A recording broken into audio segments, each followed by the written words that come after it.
Boa noite, seguindo com o nosso Cidade Alerta, hoje a Record TV começa a sequência de entrevistas, com os candidatos a prefeito aqui da capital Palmas. E você, claro, acompanha todas essas entrevistas com jeito Record TV. Afinal, em 2020, o voto é na Record.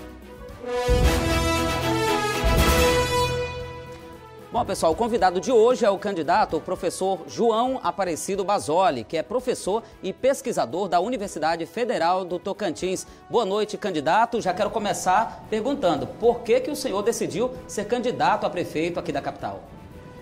Bom, primeiro, boa noite, agradeço a oportunidade de estar aqui. Eu acho que é uma oportunidade de interagir com a população e fazer com que a população conheça o nosso trabalho. Na verdade, nós gostaríamos de colocar em prática o nosso projeto coletivo, que nós construímos ao longo de 20 anos e também, nesse último ano, junto com o partido, junto com a população. Então, que é um projeto transformador, um projeto para cuidar de pessoas, Então, o interesse nosso é fazer com que essa cidade modifique essa interpretação, essa estrutura que ela tem hoje de trabalho. Nós queremos cuidar das pessoas. Bom, e isso, na verdade, vocês têm esse projeto e, na verdade, isso está no plano de governo de vocês também? No plano de governo, obviamente, nós estruturamos o plano de governo mostrando aonde nós queremos chegar na felicidade da população, E aí nós trabalhamos como que nós vamos fazer através de 15 propostas estruturadas, E também, efetivamente, como fazer, como realizar essas propostas, através da sustentabilidade. Então nós estamos pautados de maneira transversal nos objetivos de desenvolvimento sustentável. Então acho que o fortalecimento do projeto, e aí para fazer também eu preciso, obviamente, do funcionalismo público, Então a gente trabalha na gestão, na estruturação de gestão. A gente consegue fazer as propostas baseada no orçamento. Nós fizemos a avaliação do orçamento, o que nós poderíamos ou não fazer, e a estruturação desse orçamento, muito forte, com a gestão. Nós vamos trabalhar com a gestão e trabalhar com a população. A gente vai modificar totalmente esse formato que nós temos hoje. Prefeito é trabalhador, Então ele tem que estar na rua ouvindo a população. Nós temos, dentro das nossas propostas, o prefeito estará nas quadras, que é o importante. Bom, candidato, o seu plano de governo, ele prega a sustentabilidade, A gente observou como eixo transversal. E uma das propostas, ela pretende promover aí uma cidadania viva. Como que o senhor explica a implantação, então, dessas ideias, para o eleitor, para que ele entenda de fato como que isso é aplicado na prática? Então, o que nós chamamos de cidadania viva é a participação da população no governo, efetivamente, Então, nós temos a intenção de implantar o orçamento participativo de maneira mais consolidada, com um volume maior de recursos, e a partir do orçamento participativo também conversar com a população, o sentimento da população, o que nós podemos realizar, Então é um governo é um governo popular que nós pretendemos implantar. Quais são as necessidades, o que nós podemos fazer juntos, a partir do orçamento participativo e a partir também da continuidade desse processo. Porque veja bem, o que nós temos visto, é que às vezes o orçamento participativo é deixado de lado. Então nós não vamos continuar acompanhando e também atender a população de maneira próxima, A necessidade da população é que o prefeito esteja junto, acompanhe.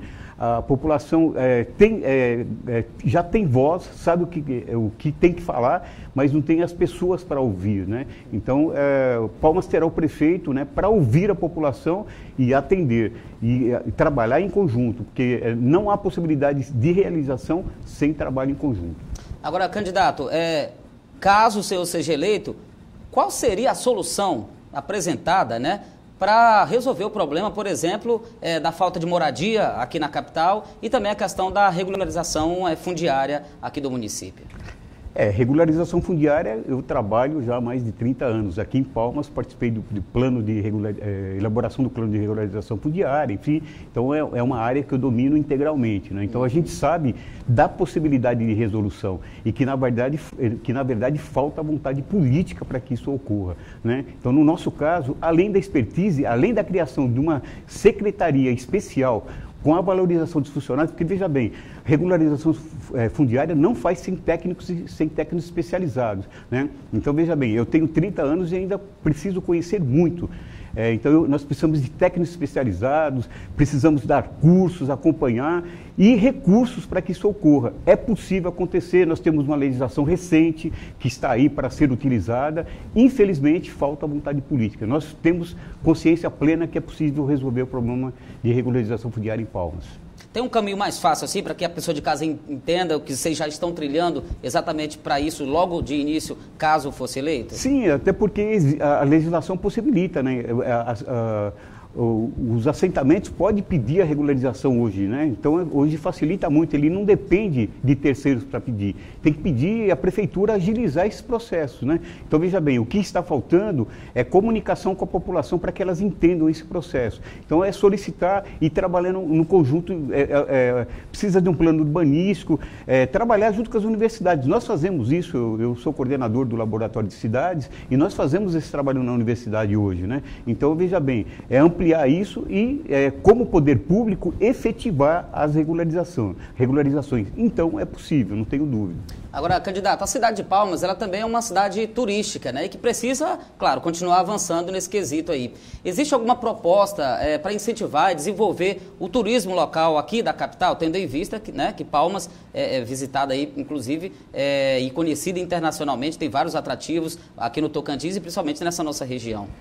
Nós temos um potencial enorme que não é explorado, né? Então nós precisamos observar o turismo ecológico, né? Nós trabalhamos dentro de um processo de sustentabilidade. Então nós temos a Itaquaruçu como uma grande oportunidade de trabalhar junto com o meio ambiente, né? Então a nossa proposta para o turismo é vinculada ao meio ambiente, estruturada dentro do meio ambiente, né? Então a gente sabe que há um potencial enorme para ser explorado e que infelizmente, né, não há uma atenção para que isso ocorra, né? Então não há nenhuma novidade em se trabalhar um turismo, né, dentro de uma estruturação, né, voltada para o meio ambiente. Bom, a gente sabe, o seu partido ele tem divergências aí de pensamentos, por exemplo, com o partido do presidente da República, né? Como é que seria esse contato, como é que seria, na verdade, essa troca de ideias, na verdade, a questão de convênios com o governo federal? Como vocês pretendem ter esse diálogo, por exemplo, com o governo federal para ajudar o município de Palmas em uma possível, né, administração sua neste caso? Então, não há vinculação como se colocam, né? Então, na verdade, não existe uma estruturação de proximidade ou enfim, o que se estrutura é a articulação política e bons projetos. Então, o governo federal ele tem recursos, recursos obrigatórios, né, que ele tem que disponibilizar para o município. Então, o que acontece? O município tendo bons projetos, não há nenhum tipo de problema em relação à oposição. Senão nós teríamos, né? Nós estamos numa democracia, o que tem que haver é respeito e uma estruturação de articulação, mas impedir recurso, tal, não há nenhum problema, mesmo porque nós já temos bons projetos e vamos, é lógico, aprimorar isso junto com as universidades locais. Nós temos um potencial científico enorme em Palmas, né? Então nós podemos trabalhar em conjunto, né, para viabilizar vários projetos que as universidades têm aí paralisados e aí a gente vai abrir a oportunidade desse trabalho em conjunto. Essa questão então da facilidade também seguiria, não haveria problema, por exemplo, do pessoal dialogar com outros partidos, nós estamos falando agora de Palmas, inclusive deputados que já estão aí e que poderiam inclusive destinar emendas parlamentares, né, emenda de bancada para o município, o partido é aberto para isso? É um processo civilizatório, né? Então articulação, diálogo, né? É lógico que a nossa oposição, a nossa crítica, ela sempre existirá, obviamente, mas é um processo civilizatório, né? Então não há a radicalização em cima de alguns pontos, né, que há necessidade de discussão, mas a articulação é possível e não há nenhum impedimento. O projeto, é o que eu digo, vários bons projetos. Ok? Olha, existe alguma previsão de enxugamento, por exemplo, da máquina pública, né, em uma futura gestão sua? E se há algum projeto para enxugamento da máquina, quais que seriam os caminhos? Nós entendemos que a base, né, a base de estrutura da gestão está no funcionalismo público, né? Então, nós vamos, inclusive já assinamos a carta do sindicato, né, nos comprometendo, né, as várias condições que eles exigem e com razão. Então, direitos têm que ser preservados. E nós vamos priorizar os funcionários de carreira, né? Então nós não teremos números de contratados, né? Enfim, nós vamos trabalhar com funcionários de carreiras e privilegiar os funcionários de carreira. O privilégio que eu estou dizendo é dentro da estrutura de trabalho, né? De gestão. Tá?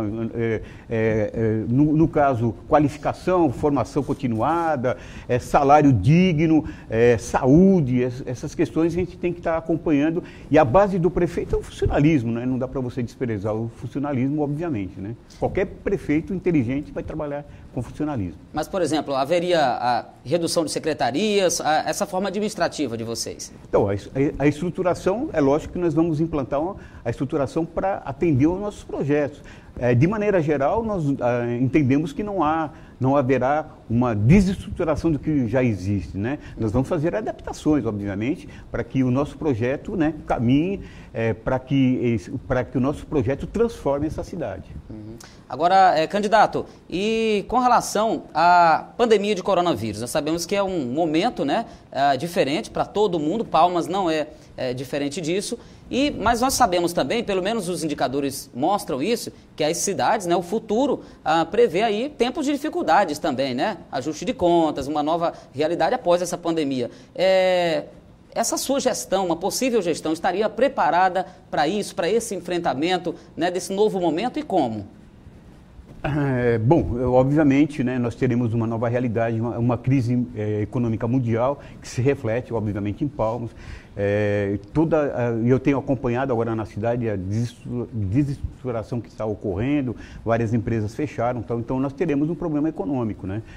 O que nós precisamos fazer é criar alternativas, né, para fortalecer o pequeno empresário, reestruturar o comércio local, dentro da área econômica, né? E também atuar na área social. A área social será extremamente crítica o ano que vem, né?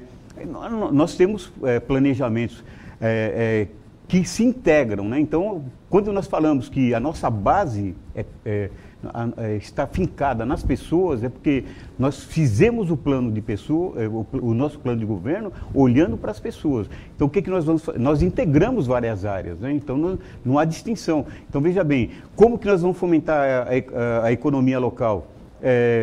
Dando um salto enorme na área social. Por exemplo, o passe livre, né? Então, nós vamos implantar o passe livre em Palmas. E o passe livre possibilita uma transformação no comércio. Eu vou ter mais pessoas no comércio, então a gente vai fazer essa interligação, né? Por que não há estudos em relação ao passe livre se já existe em várias cidades no mundo e no Brasil já existe? Então, hoje, por exemplo, 20% da população palmense paga o transporte urbano, né? Para que o transporte urbano consiga ter os seus custos, né, suprimidos. Então, veja bem, e se nós ampliássemos aí, 1,5 milhão de usuários, se nós ampliássemos aí esses 20% em 3, 4 vezes, ia para 6, né, 9 mil usuários, né? Então, veja bem, essas estruturações que nós precisamos pensar em fazer, né? Porque, né, 40% dos palmenses nunca andou no transporte coletivo de Palmas, né? Então, é um transporte coletivo caro, a R$ 3,85, né? Que consome 30% da renda da população que utiliza. Então, essa população tem uma dificuldade enorme. Então, há uma integração disso, né? E é um direito social, né? Candidato, então, eu tenho uma pergunta agora da Fieto. A pergunta é a seguinte: há cerca de uma década, a participação da indústria no produto interno bruto do estado do Tocantins era 24%. Hoje não vai além dos 13%. No mesmo período, a participação dos empregos industriais no total do estado passou de 13% para 11%.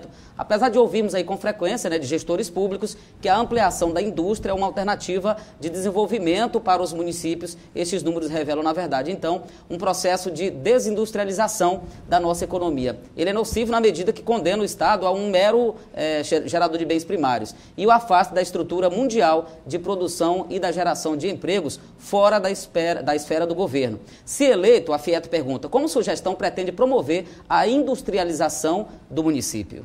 Então, veja bem, até isso é um problema nacional, né? Na verdade, é o que você acabou de mencionar. Então, nós estamos trabalhando aí dentro dos bens primários, exportando bens primários, né? A gente não, nós precisamos, e Palmas tem essa possibilidade, né, de investir fortemente na ciência e tecnologia, né? Então, nós temos aqui várias universidades que poderiam avançar significativamente dentro desse processo, e aí sim você consegue fomentar a industrialização. Porque, veja bem, eu não consigo enxergar esses processos fragmentados, né? Esses processos eles têm que estar integrados. Então eu integro educação, integro indústria, integro comércio e eu efetivo isso, né, de maneira integrada. Então há sim a possibilidade da industrialização, há sim a possibilidade de investimentos na ciência e tecnologia e fazer com que essa roda gire, né, de maneira forte. Nós precisamos, inclusive, que o país faça isso, né? Nós precisamos ter produtos, né? Nós temos aí problema, né, de patente, temos uma série de problemas, as universidades sofrem com isso, né? Vamos evoluir e vamos dar nossa contribuição em Palmas para que isso ocorra. Bom, candidato, está chegando aqui aos momentos finais dessa entrevista, abrindo hoje a sequência com o senhor. E agora ficam 2 minutos aí para suas considerações finais aqui, se apresentando e ficando à vontade aí com o telespectador, que poderá ser inclusive um eleitor, quem sabe. Então, veja bem, aí 20 anos de Palmas, mais de 20 anos em Palmas, né, um conhecimento técnico da cidade, né, com várias publicações, estudos aprofundados sobre Palmas, conhece Palmas dentro da estrutura, né, urbana, enfim, toda essa situação. Então, nós nos colocamos como uma alternativa concreta, qualificada, que dentro de um projeto transformador, que tem a possibilidade de modificar, né, essa cidade num trabalho conjunto com a população, oportunizar a população de protagonizar essa estrutura, né? Ela não ficar mais longe, né? Não conseguir chegar ao gabinete. Então, é ao contrário, o prefeito estará na rua, vamos discutir os problemas da cidade e trabalhar em conjunto com a população. Bom, só tem 1 minuto ainda. Então, aí, dentro dessa estruturação, nós pensamos, né? E aí eu me coloco à disposição, como ainda sem, porque a questão toda é o seguinte, mas você não era político e tal. Então, veja bem, político não institucional. Eu estou há 20 anos aqui em Palmas, atuando em vários projetos e também discutindo a cidade, né, dentro de um critério de política não institucional. Então, estive na elaboração do plano diretor de 2007, na elaboração do plano diretor de 2018, planos e projetos municipais, enfim, tem uma atuação política não institucional que me possibilita conhecer a cidade e que me qualifica a assumir a condição de prefeito dessa cidade. Muito obrigado, candidato. É a Record TV realizando uma rodada de entrevistas com os candidatos a prefeito aqui da capital e a gente segue nos próximos dias recebendo também outros candidatos. Record TV, nas eleições 2020, o voto é na Record.